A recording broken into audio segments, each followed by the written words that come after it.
Another devastating report from the Middle East, some 40 children hit by a gas attack in Syria, with Assad's regime being blamed.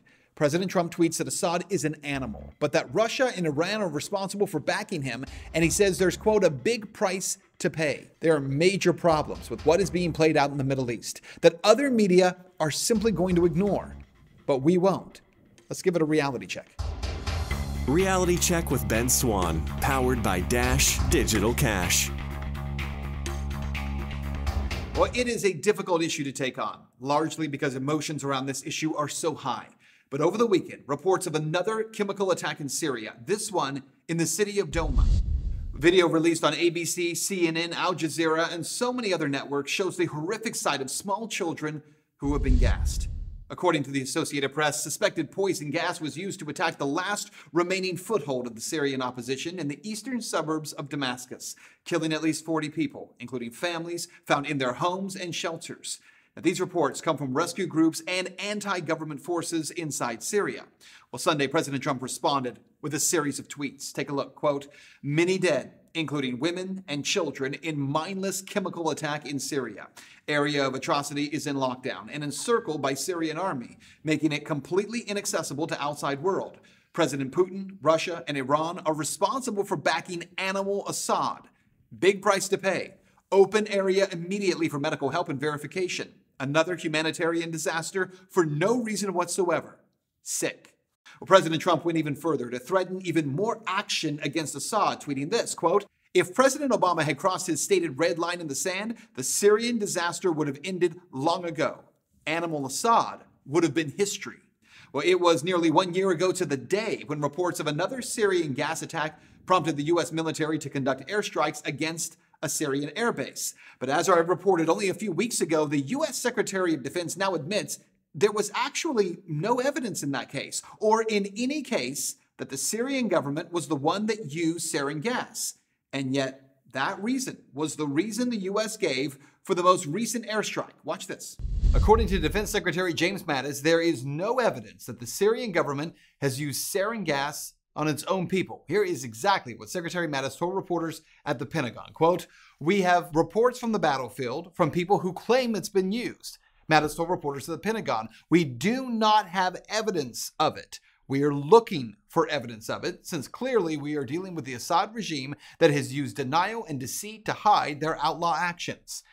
Well, Mattis insists that he wasn't refuting the claims, but in a sense, he really did.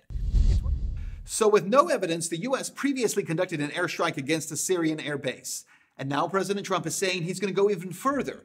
And the usual war cheerleaders, Senators John McCain and Lindsey Graham, they are pushing the president to do so. Watch. We have the capability to destroy his air force, to ground his air fleet, and we should use that capability. Their air bases are fixed places on Earth. We have the capability to shut them down, and we should make him pay a heavy price by destroying his air capability. Now, for his part, Senator McCain released a statement that attempted to blame President Trump for Sunday's attack, saying this, quote, "President Trump last week signaled to the world that the United States would prematurely withdraw from Syria. Bashar Assad and his Russian and Iranian backers have heard him, and emboldened by American inaction, Assad has reportedly launched another chemical attack against innocent men, women, and children, this time in Douma." Well, all of this as the media continues to discount the idea that jihadists, including those so-called U.S.-backed Syrian rebels, have used chemical weapons in the past. Even though UN investigator Carla Del Ponte, she was unable to fulfill her UN joint investigative mandate in Syria and withdrew in protest over the United States refusing to fully investigate allegations of chemical weapon use by rebels who were actually jihadis, allied with the American effort to oust President Assad.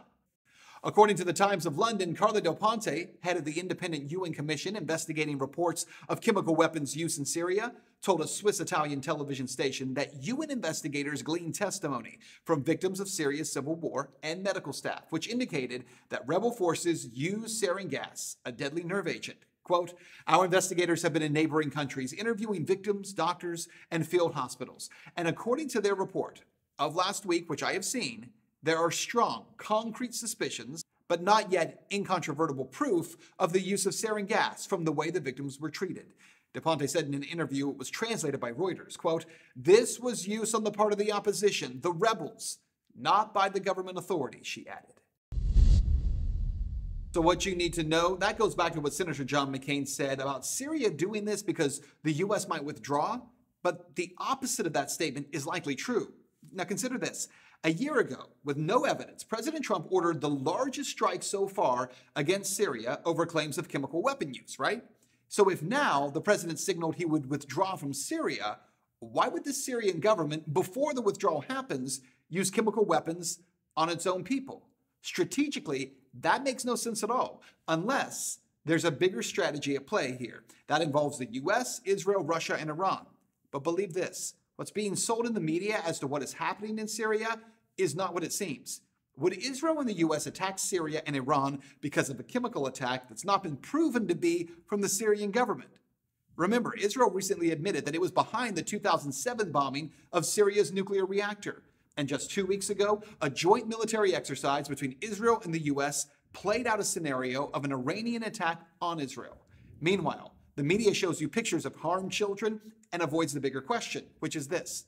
Is the U.S. potentially being pulled into an Iran-Israel war? That's Reality Check. Let's talk about that right now on social media.